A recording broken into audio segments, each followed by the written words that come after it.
Hello, spiritual truth seekers. Happy New Year. I hope 2022 is starting off on a good note for you, and I hope it continues to be a smooth ride. So, if you've been one of the billions who's been struggling over the last couple of years, you're definitely not alone. I know I've been challenged many, many times. So, I thought it'd be nice to have a little chat about the importance of letting go and embracing the new. And I wanted to share 6 tips for that. Okay, so starting with number 1, looking out into the world, there's evidence everywhere. And as a Brahma Kumari, my understanding is that we are in the darkest time of our world cycle as we know it, which is not a negative, which is not a bad thing. It might be scary for some, but if we understand that, like the dawn, it's always the darkest before the dawn. And so we have a choice to move forward towards that light, with that light, be that light, or we have a choice to resist, which means we're going to be spinning our wheels in the mud, in the darkness a little bit longer. So we do have a choice in that. Often we believe we don't have a choice, but understanding that we do have a choice, and it is this time of the world cycle where we are called upon individually and collectively to clear our own karmic debt, to heal our past wounds, and to let go so we can embrace the new. So again, as I said, if I resist against it, then I'm going to experience more unnecessary pain. We have to clear, we have to cleanse, we have to heal, we have to let go. No one is exempt from this.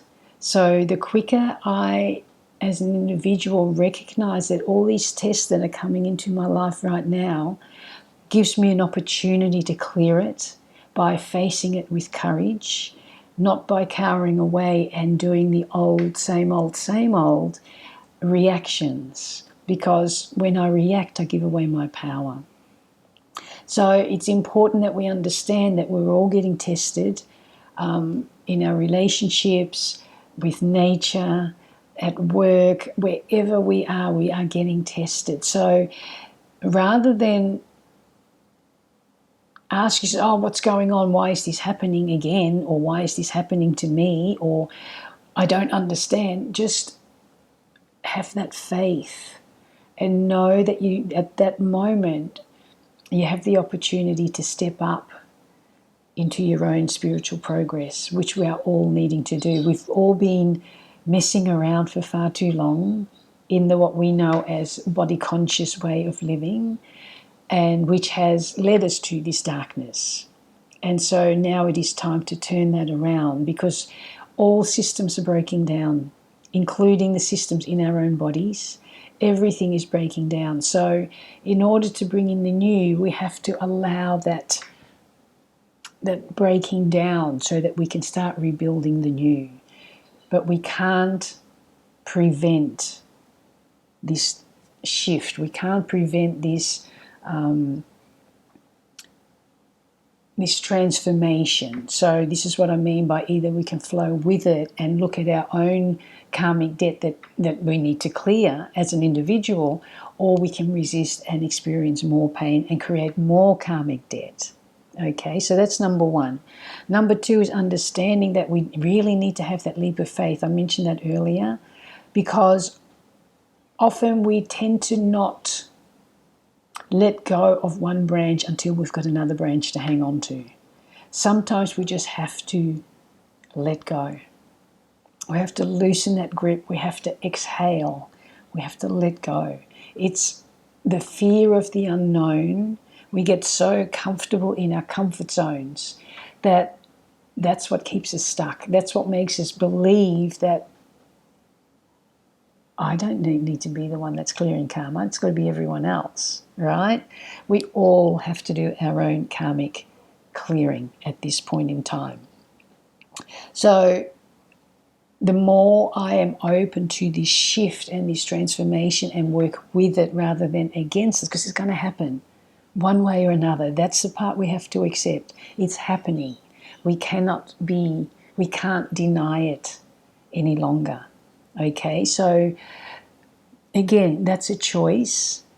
Being aware that however I respond to any situation that faces me. So for example, if someone comes and upsets me and I get really hurt and I go and cry or I go and lash back, that's me creating more karmic accounts because I'm taking on that sorrow, which we'll go into a little bit down the road.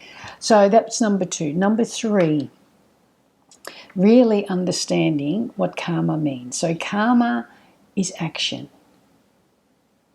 Okay, as a soul, I need to take action through my body. So here's the clincher. We often think that we're not accumulating karmic debt if I'm taking sorrow rather than giving it.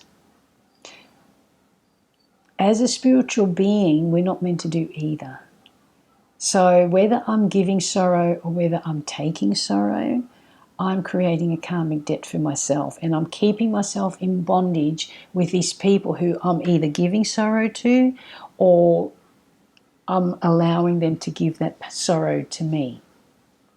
So as a soul, so the best way to describe our karmic debt is, imagine you have a bank account. We all have a bank account.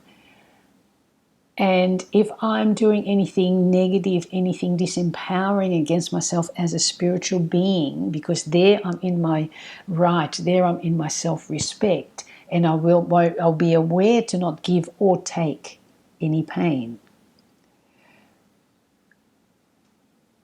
But when the account is like this: if I'm giving or taking sorrow, which is a negative action, a negative karma, it's like taking out a loan, which of course comes with interest, and eventually the bank is going to want to come and take that back from you. If I'm constantly doing positive karma, like always being aware of where my rights are, where my responsibilities are, learning to respond regardless of the negativities that others might project onto me, or the volatile situations you might feel around you, how I respond. If I respond in a positive way and don't allow myself to take on that angst from the situation, instead I'm influencing it to cool that situation down, not inflame it, then I'm creating good karma, good action, which means I'm then putting money into my savings account, which also accumulates interest. Because we're at the end of the cycle and we need to, in a sense, purify ourselves, we need to clear this loan. And so the more I accumulate my savings, regardless of how uncomfortable it might feel to say no to someone else, if I'm constantly saying yes and enabling someone else's bad behavior to the point where then they turn around and hurt me or hurt someone else, simply by me enabling them to continue in that negative behavior, that's on me. That's karmic account on me. What they do with that, that's up to them. But the fact that I'm still enabling it because I can't say no to someone, as an example, that's negative karma on me. That's me taking out a loan that I have to somewhere along the line pay back. And often we can't, because we're not consciously working with the law of karma, we often can't connect the dots of where, oh, I didn't do that, I didn't do this. But it's the karmic law is coming back to collect. So one way or another, if I don't face it and work through it and go, yep, I understand, okay, whatever test, I will respond in a positive way, rather than go, oh, why poor me? then I'm clearing my karmic debt. I hope that makes sense. It gets quite deep. I'm trying to keep it as simple as possible. So that's number 3, because we have to heal. Karma is very much tied into our old wounds. And so often if I don't heal my own old wounds, my old traumas from childhood, I will carry it through my life. And either I will trigger other people or other people will trigger me. Either way, if it is a trigger, chances are I'm going to react in a not so positive way. And that's me taking out a loan.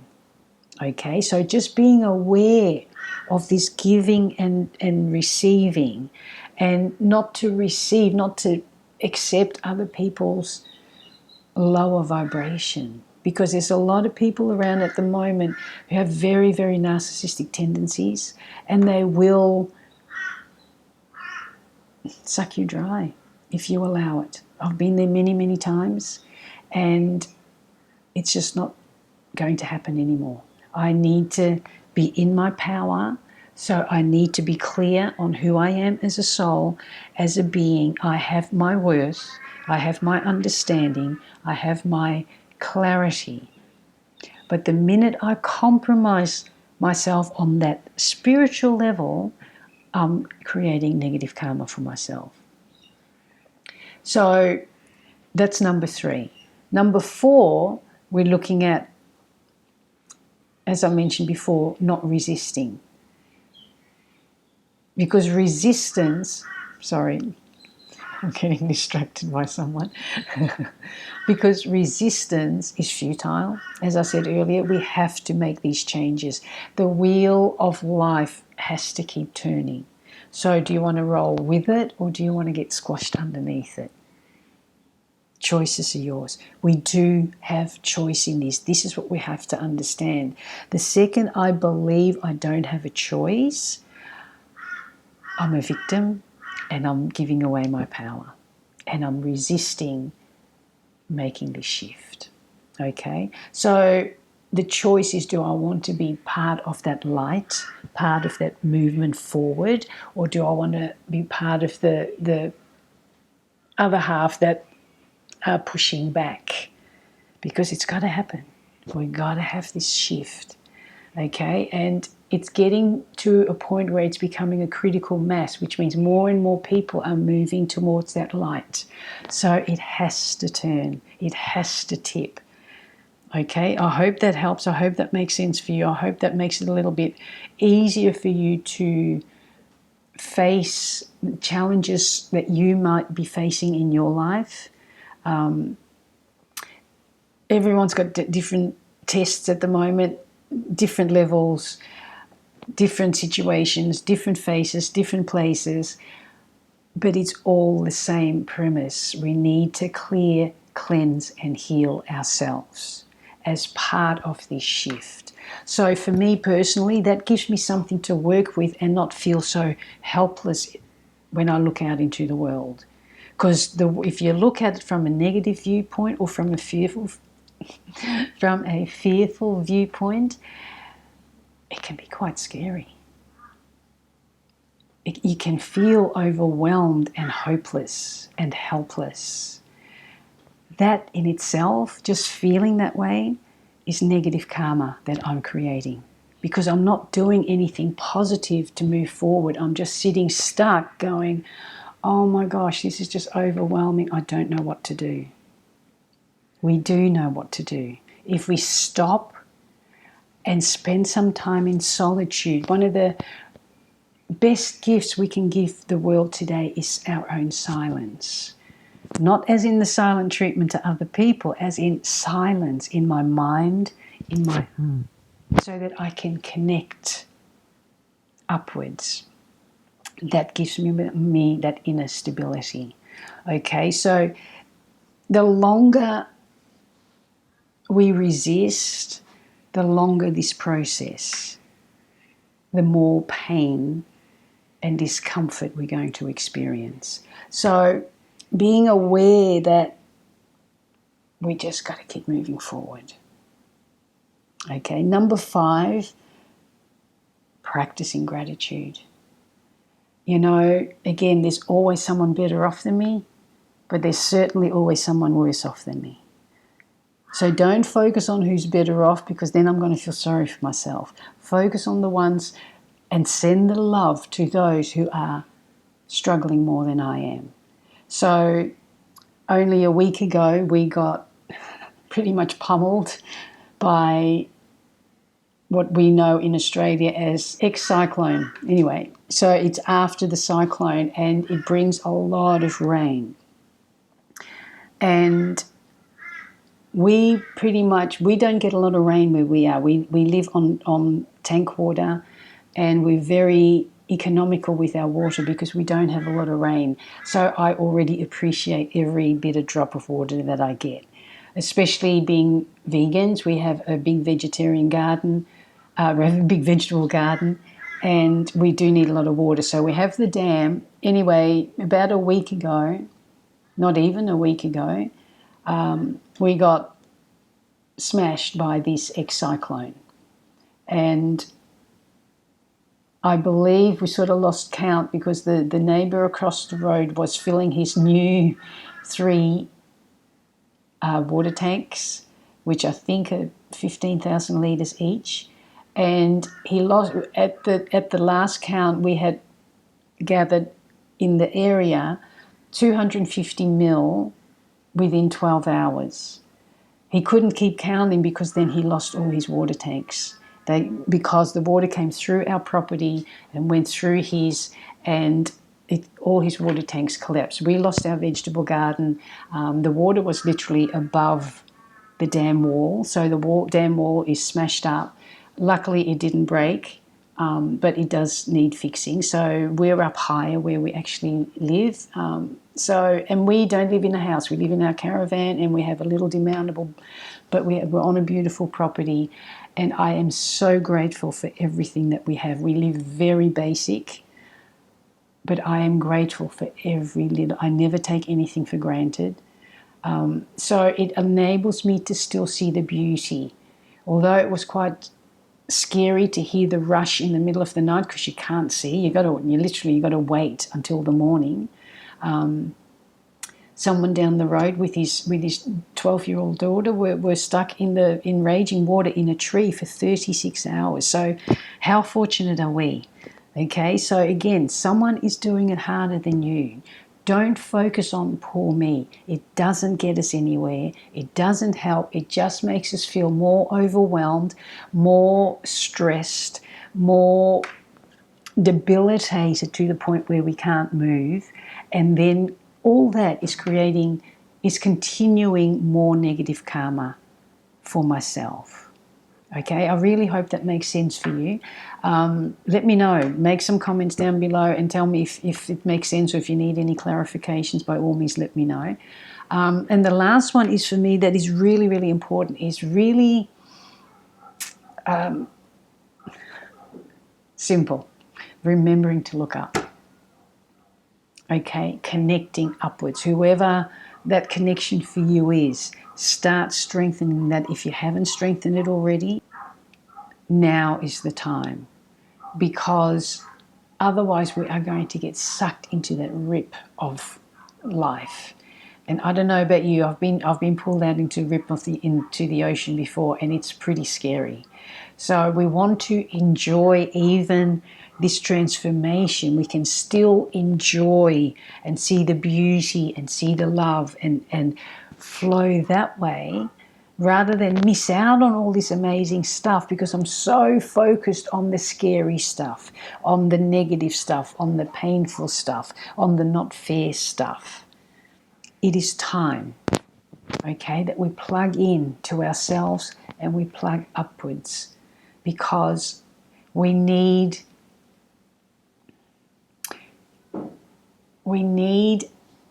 a higher being from a different dimension. Other humans cannot pull us up spiritually. We can help each other on a physical, on a practical level, maybe perhaps even on an emotional level if I'm strong enough to help someone else. But again, often we end up getting so entangled with other people's stuff because we're not clear on our own stuff. So if I really want to help, once again, I need to become self-aware. So I need to turn inward, I need to turn upward, and I need to reconnect with my true, authentic essence. Okay?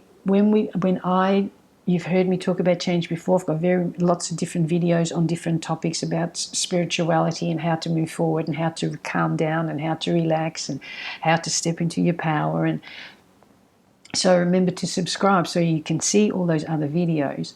But really being aware, it is up to me.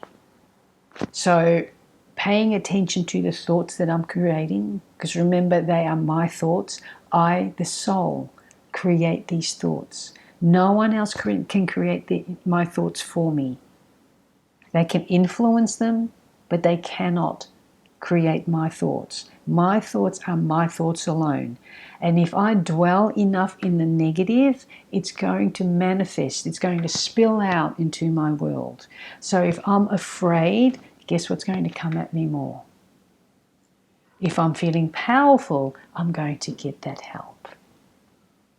Okay, so being really aware of what I'm thinking and applying the brake. If it's a negative thought, if it's an angry thought, if it's a debilitating thought, if it's a minimizing thought, if it's a limiting thought, apply the brake. Because if I keep going back into the past and keep bringing the past into the present, how am I supposed to move into the future peacefully, happily, calmly? Okay, so I need to really allow myself, which goes back to, I think it was the first point about being in solitude and silence. Cole, my partner, and I have been spending a lot of time in silence, me in particular, and we're actually doing which you're welcome to join us if you like, from tomorrow, Sunday in Australia, Sunday the 16th to Tuesday the 18th. There's going to be 1 million Brahma Kumaris around the world who are going to be practicing silence and reconnecting with themselves, reconnecting with the divine, and then sending out that love and that light out into the world. We're going to be doing that for 3 days in different forms and formats. But to just give you a gist, if you'd like to join us, just do that. Just pick some spiritual notes that are important for you, that's going to help you grow and let go and embrace the new. Things that you need to work on as healing your wounds. This is not for anyone else. This is for you. For you to be stronger, for you to be able to respond as opposed to react. Okay, because the minute I react, I hand over my power to the person or to the situation in front of me. So give yourself that permission and allow yourself to turn inward and upward as much as possible. And like I said, if you want to join us, we start at 4 a.m. every morning. But of course, again, that's up to you, but we are going to be silent. We're not going to speak between Sunday 4 a.m. until Wednesday 4 a.m. Okay, is it Wednesday 4 a.m.? No, I think we finish on the Tuesday evening. So I think we finish on the Tuesday in the evening. I'm not quite sure. But anyway, just think 3 days. Sunday, Monday, Tuesday, as much as you can. It can be challenging. And when I say silence, no technology, all the technology is switched off. The only time Cole and I will have it on is when we check if there's a meditation that the whole of all of the Brahma Kumaris are doing around the world, that sort of stuff. But the rest, I've got all my notes on paper, so then I can switch everything off and not be distracted. Because remember, that's also quite negative energy, the technology. Although we need it to connect with each other, but you also have to remember it is the most disconnected we are. The more we are on technology and distracted by technology, the less connected we are with ourselves, with the divine, and with each other. So I hope that helped for you. I hope that gives you some thing to move forward with in 2022, and let me know how it works for you, and let me know below, and I look forward to the next video. So let's finish off with a bit of a meditation.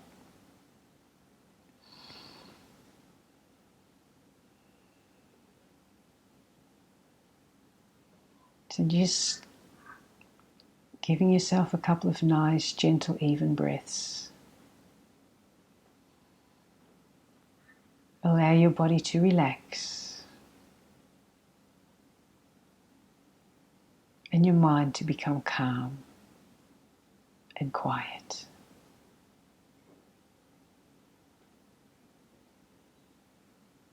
Any thought that comes to disturb your little bit of peace, just let them come and let them pass. Don't hang on to them. Don't fight them. Don't question where they're coming from or how long they've been there or why you're even thinking that. Just be aware. Let them come. Let them pass. Take a breath and bring yourself back to this silent space in your heart and in your mind. And the quieter you become through your gentle, even breathing deep down into your belly, I want you to imagine that you are withdrawing all the energy of your body, starting at your feet, drawing it all the way up from your hands, all the way up through your throat, your shoulders, your throat, your neck, until you become just this tiny, tiny pinpoint, this tiny star in the middle of your forehead. Focus on that star. This star is you, the soul, separate from the body, but living for the time being in the body, in the middle of the forehead. Spiritual energy giving life to physical energy, the body. But because we forget that we are this tiny point of the most beautiful, radiant light you would ever know, and we become so engrossed in these physical bodies and the roles that we play, it's too easy to get caught up with the rest of the world because I'm not remaining light, I'm not remaining radiant and sparkling. Instead, I start to feel heavy and burdened and weighed down. And I forget that I have wings to fly. So feel that lightness in the middle of your forehead and just exhale and let go just for a moment. Just imagine what it would feel like if you, this tiny point of light, could lift off the body.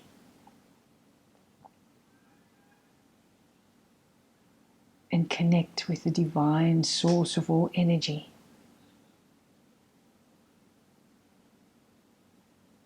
Reconnect, merge into that beautiful, beautiful light.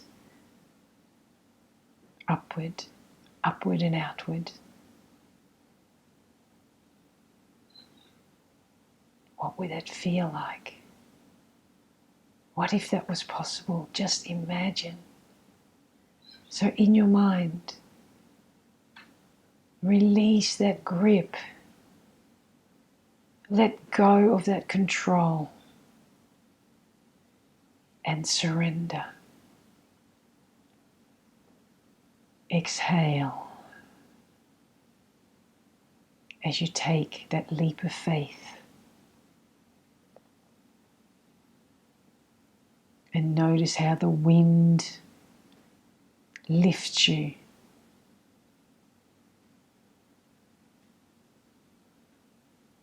You do not fall, crash and burn. Instead, you uplift not only yourself,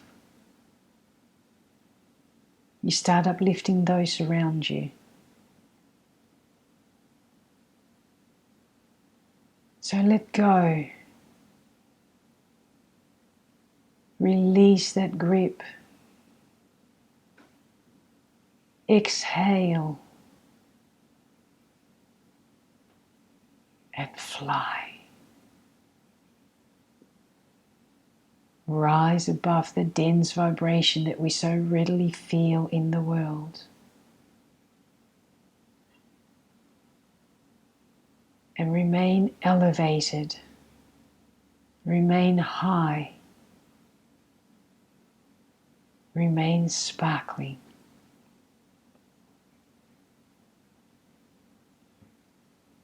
How peaceful, how light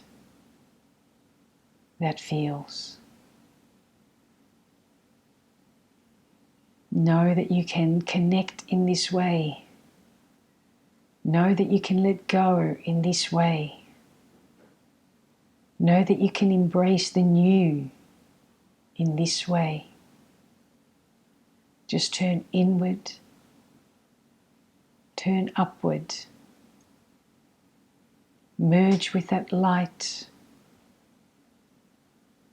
Come back into your body, into the middle of your forehead, and spread that light out to the rest of your body. Every corner of your body. And then take a breath. Bring yourself back to the here and now. And then get on with your wonderful day. Sharing your light, ever so light vibration. Om Shanti.